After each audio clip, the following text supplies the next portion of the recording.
Libadani bagi orang yang kaya, dimalin akan kata, awhirsatin atau orang yang kuat dalam bekerja.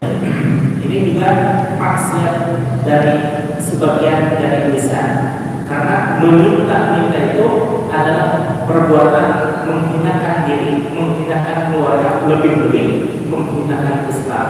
Rasulullah SAW hampir tidak pernah untuk memberikan istilahnya apa, tapi lebih tertuju beliau memberikan lebih tidak pernah memberikan kayu bakarnya, tapi lebih untuk memberikan ampaknya.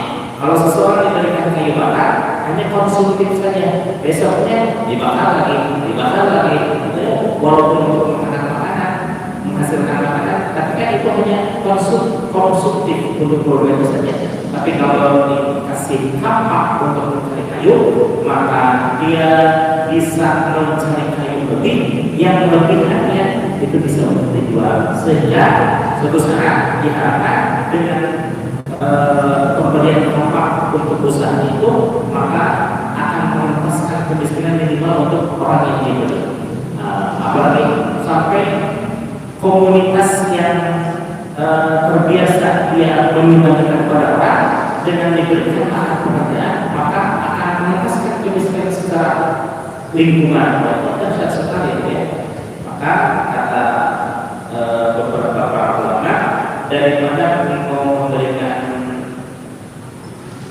pemberian kepada pengemis yang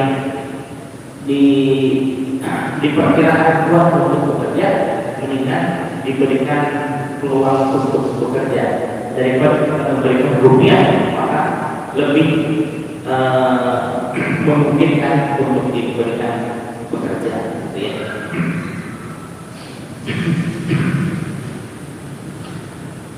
Selanjutnya wanadru dan bernazar. Bernazar itu adalah berjanji kepada Allah untuk melakukan suatu pekerjaan, suatu ibadah yang apabila maksudnya terkabul. Kalau seandainya dia mengaitkan suatu amalan dengan maksud untuk meningkatkan amal ibadah, maka itu sah-sah saja. Tapi kalau di sini wad'u dan bernazar biqasdi ihramil warith, dengan maksud untuk menghalangi ahli waris, wa tarkul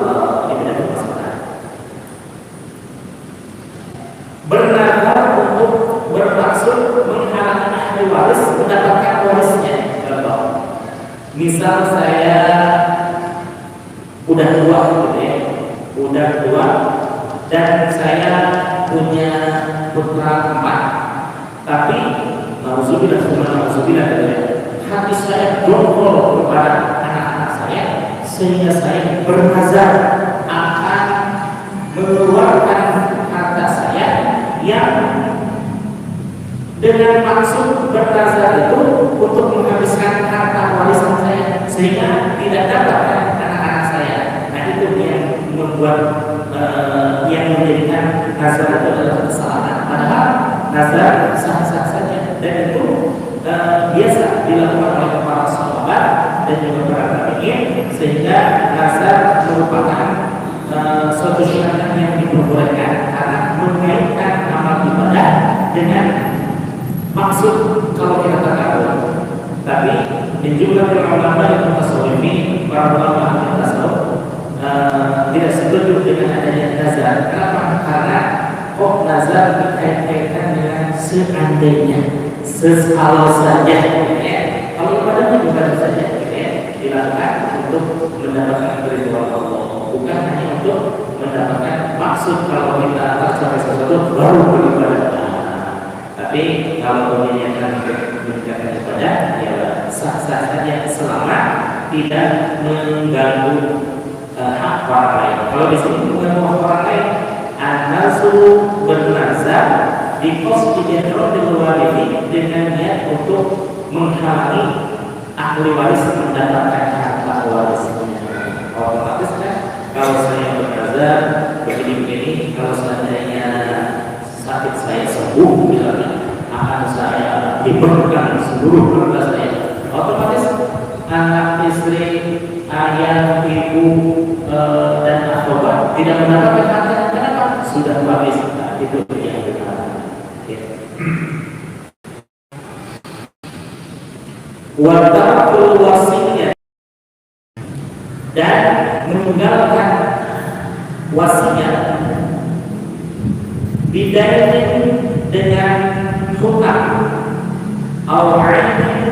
atau sesuatu kata simpanan yang lamuha yang diketahuinya,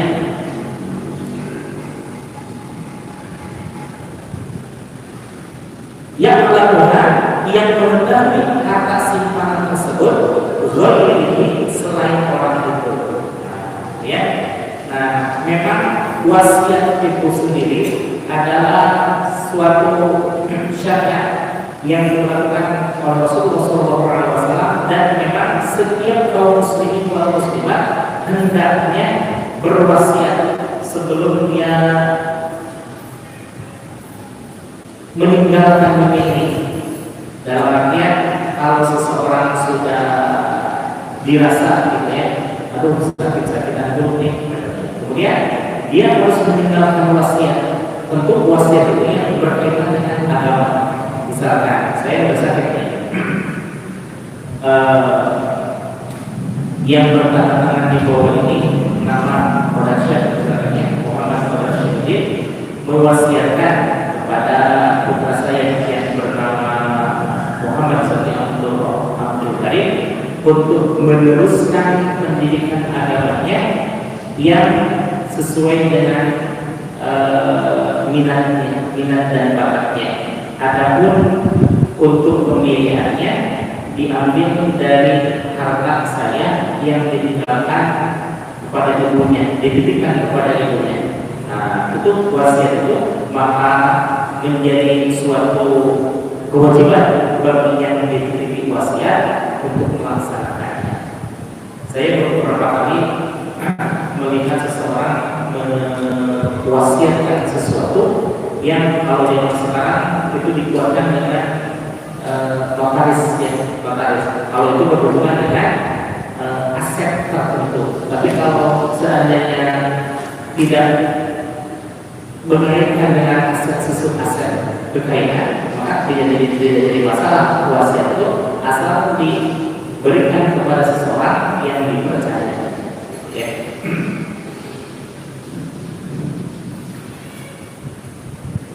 Wal-ihtima'u, dan mengakui, sebagian dari maksiat di sana adalah wal-ihtima'u, mengakui ila ghairi abihi, kepada selain ayahnya, sedikit lagi, atau ila ghairi mawalihi, atau kepada selain dari tuannya.